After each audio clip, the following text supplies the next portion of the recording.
Halo, assalamualaikum warahmatullahi wabarakatuh. Nahmaduhu wa nusalli ala rasulil karim. Hai teman-teman, semoga tetap dalam keadaan sehat, kaya raya, dan bahagia. Pada kesempatan kali ini kita lanjut lagi ya tentang belajar kita. Masih temanya tentang Nabi Musa ya. Kalau cerita tentang Nabi Musa ini sayang ya kalau dilupakan ya atau dilewatkan tentang Nabi Musa dan Korun ya. Kan ini kisahnya ada di Al-Quran ya, di hadis pun ada ya tentang Korun ya. Jadi ini menurut yang kami terima ya, ada kisah tentang Korun. Jadi Korun ini sebetulnya adalah umat Nabi Musa yang taat ya, tapi waktu itu dalam keadaan miskin. Jadi ketika miskin ini jadi umat yang taat ya, tetapi kemudian dia meminta doa atau amalan ya kepada Nabi Musa supaya kehidupan ekonominya ini menjadi lebih baik. Akhirnya minta kepada Nabi Musa supaya minta suatu amalan yang bisa diamalkan untuk mendatangkan rezeki ya. Akhirnya singkat cerita, setelah Nabi Musa meminta petunjuk daripada Allah SWT, meminta petunjuk kepada Allah SWT, akhirnya Nabi Musa mendapat amalan ya, amalan yang diberikan untuk diamalkan oleh si Korun tadi. Singkat cerita, setelah diamalkan, akhirnya usaha yang dibuat oleh Korun ini berkembang ya, meningkat, sehingga menghasilkan keuntungan yang berlipat-lipat. Akhirnya menjadi orang yang kaya raya di kaum itu ya, kaum Bani Israel. Jadi diceritakan ulama ini, saking banyaknya harta, kunci-kunci daripada gudangnya itu saking banyaknya itu harus dipikul oleh beberapa unta.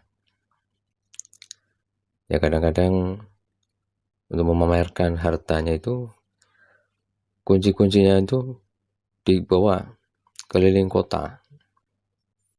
Kalau kita ini kota ya, dibawa kunci-kuncinya dibawa, dipamerkan harta kekayaan di jalan-jalan seperti pawai ya, diiring-iringin digelar.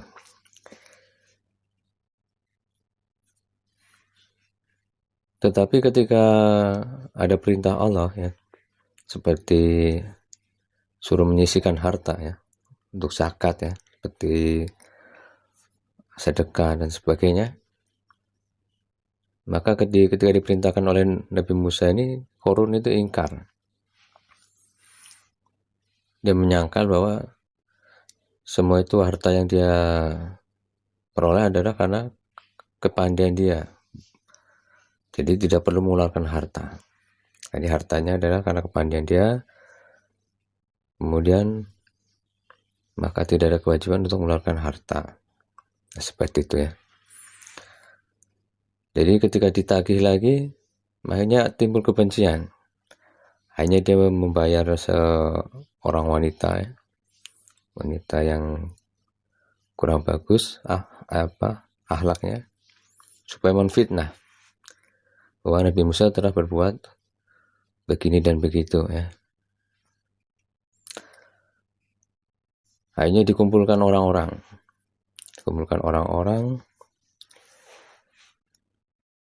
Jadi ketika Nabi Musa membuat ceramah ya, dikumpulkan orang-orang ceramah, kemudian Korun ini bertanya tentang suatu masalah, bagaimana kalau ada orang berzina, seperti itu ya, kurang lebih seperti itu.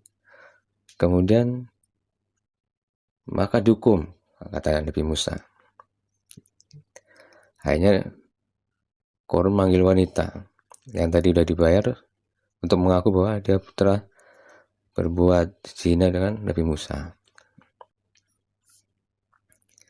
Akhirnya Nabi Musa menanyakan wanita ini, ya, karena ada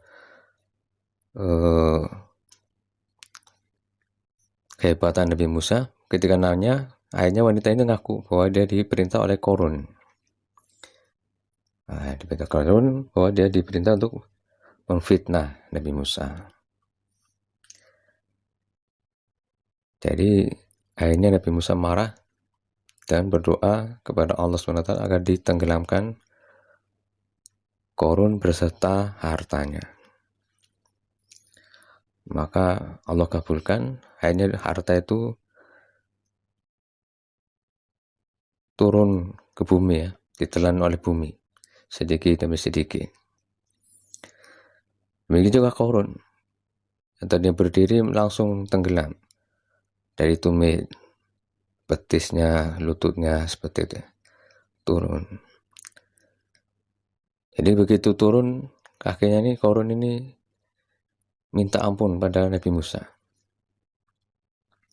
minta ampun supaya diampuni dosa-dosanya, kesalahannya, karena telah berbuat yang tidak bagus, ya, memfitnah Nabi Musa. Tapi Nabi Musa tetap berkata, ya, kurang lebih adalah, wahai bumi, telan Korun dan hartanya. Akhirnya turun lagi sampai ke perut. Hartanya pun semakin ditelan bumi, ya. Akhirnya minta lagi di Korun ini supaya diminta diampuni, minta maaf, minta diampuni kepada Nabi Musa. Tapi Nabi Musa tidak mau, ya, karena saking marahnya itu. Akhirnya doa lagi, wahai bumi, telan Korun dan hartanya. Akhirnya terus sampai ke leher, ya. Tetap minta. Korun minta kepada Nabi Musa, wahai Musa, ampuni saya, maafkan saya, ya. Kurang lebih seperti itu. Tetapi Nabi Musa tetap tidak mau. Akhirnya tetap perintahkan kepada bumi, hai bumi, tenggelamkan Korun dan hartanya. Akhirnya tenggelam semua, Korun beserta hartanya.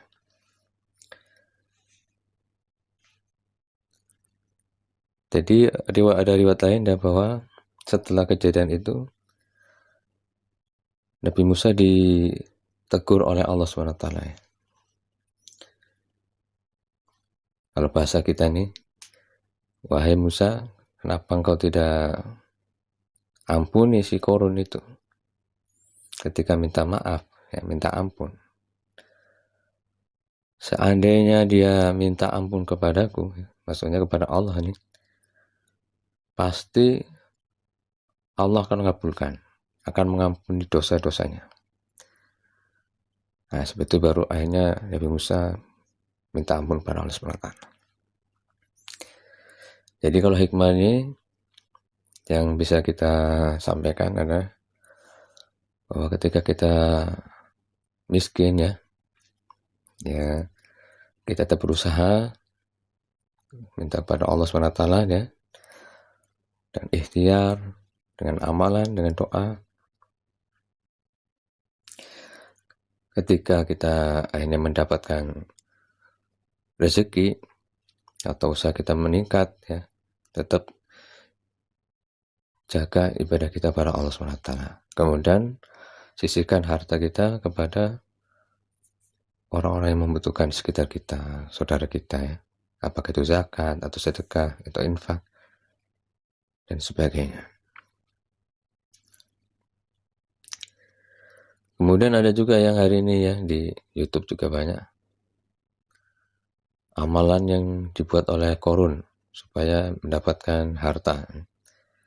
Jadi ada beberapa, ya, channel yang meng-share amalan Korun untuk mendapatkan harta yang melimpah.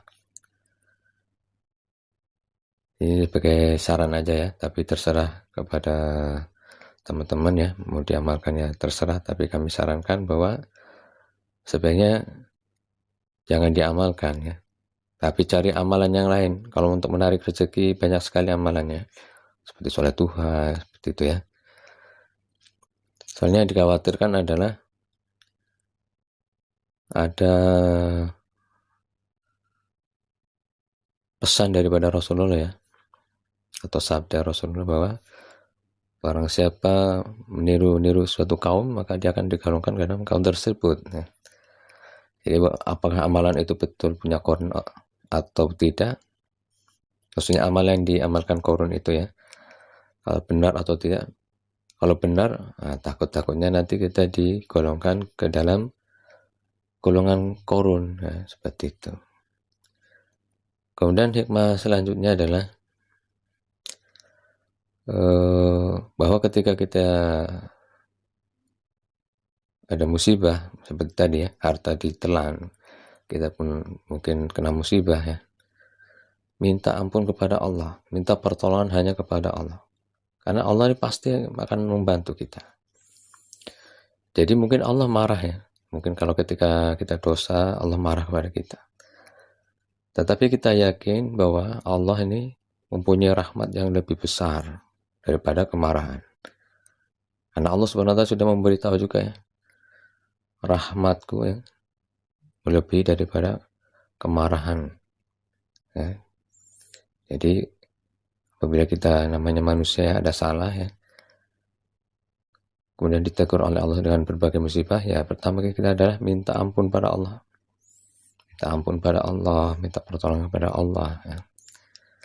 Jadi nanti masalah kita selesai, dosa kita pun diampuni oleh Allah SWT. Sebetulnya masih banyak ya hikmah-hikmah yang apabila kita ambil daripada kisah Korun dan Nabi Musa ini. Apabila teman-teman ada mungkin hikmah yang bisa diambil, boleh ditulis di komentar ya, supaya kita bisa belajar sama-sama, bisa saling menambah ilmu, mudah-mudahan juga bisa kita amalkan. Untuk sementara videonya kita akhiri dulu, insya Allah kita lanjut di video selanjutnya. Sampai jumpa, semoga tetap sehat, kaya raya, dan bahagia. Assalamualaikum warahmatullahi wabarakatuh.